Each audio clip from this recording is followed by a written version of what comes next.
Okay, so let's dive deep.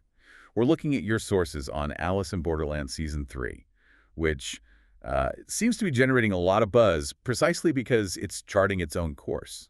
That's right. It's really moving beyond the established manga storyline in some significant ways. And our mission here is pretty straightforward. hmm Cut through the speculation and get right to the core of it. The plot, the new games, and these, well, frankly, startling philosophical turns. It starts off almost cruelly idyllic, doesn't it? Arisu and Usagi, they actually escaped Borderland. Yeah, they made it. They're married. Usagi's pregnant. Seems like they earned their peace. It seems that way. But that piece is incredibly short-lived. Your sources confirm Usagi gets abducted. Abducted. Wow. And then Arisu gets that Joker card we've all wondered about. Exactly. And just like that, they're dragged back into Borderland. But it's not just a rehash. No, the rules feel different. Yeah. And Usagi being pregnant, that's not just emotional weight, it actually changes the mechanics. Precisely. It fundamentally alters the stakes and the gameplay itself. Which brings us to the new games. They kick off almost immediately. Right, the first one mentioned is Old Maid. Yeah. Sounds almost quaint. Deceptively quaint. It plays on that kids game vibe, but it's lethal. Draw the Joker card or even try to get up and leave. Fatal electrocution. Ah. Instantly. It hammers home that safety is just an illusion, even with familiar rules. Okay, so that sets a pretty grim tone. Yeah. What about the later games? There's talk of a big final challenge. A grid of rooms, sometimes called possible futures. Ah, yes, that's the main event, really. It's less about quick reflexes and more about brutal resource management and, honestly, strategic paralysis. So how does that work? 16 rooms, people moving between them? Yeah, basically. 8 contestants, 16 rooms. Everyone gets a wristband with 15 points. Each move between rooms costs 1 point. Simple enough, right? Sounds manageable until... Until you factor in Usagi. Her wristband, because she's pregnant, counts as 2 people for movement. Wait, so every move costs her double. 2 points. Exactly. She burns through her points twice as fast.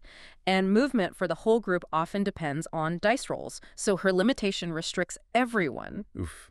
That forces Arisu into some impossible choices, I imagine. Protecting her costs everyone. Constantly. It's sacrifice after sacrifice just to keep them both, well, all 3 of them, moving. And that pressure, that constant tension. That leads into the bigger, more philosophical stuff. The sources mentioned a kind of mythic elevation. It does. It pushes Arisu towards his final confrontation, which involves the Joker and this figure called the Watchman. Okay, let's unpack that. The Watchman is. Sort of the gatekeeper, the final judge, maybe, between Borderland and reality. But the real twist is about the Joker. Not a final boss, not some godlike game master. No, not a single entity. The sources frame the Joker as more of a symbol. It represents chaos, fate, the unpredictable nature of existence itself. How does Arisu figure this out? Through a final game with the Watchman, it involves drawing cards, a choice between 2 paths, basically. But then it's revealed. Let me guess. Both cards are jokers. You got it. Both Jokers, meaning the choice was illusory. His path was, in a way, already set. Fate or chaos had already decided. So realizing he can't control fate is actually how he wins. Mentally, anyway. That's the core of it. He chooses life, loyalty, purpose. Specifically, his role as husband and father over, trying to beat the system or find some easy peace in death. Yeah. It completes his journey. Okay, so they survive this final game. They get out again. Yeah. But what happens then? What's the so what? Well, this is where it gets really interesting and, frankly, kind of alarming. They return to Tokyo. They're reunited. It seems like closure. There's always a but in this show. But then the real world starts falling apart. We're talking massive earthquakes, global disasters erupting almost simultaneously with their return. Worldwide. So Right. Borderland wasn't just a localized event. Yeah. Or purgatory. The implication is huge. Whatever Borderland is, its influence, or perhaps the phenomenon itself, is now breaking out globally. It's not contained anymore. Wow. Okay. So the takeaway for you, the listener, is sort of twofold. You get the intense survival game thriller, That visceral layer is definitely still there. but then there's this deeper layer grappling with fate, meaning loyalty. Arisu and Usagi get their emotional piece, maybe. But the world.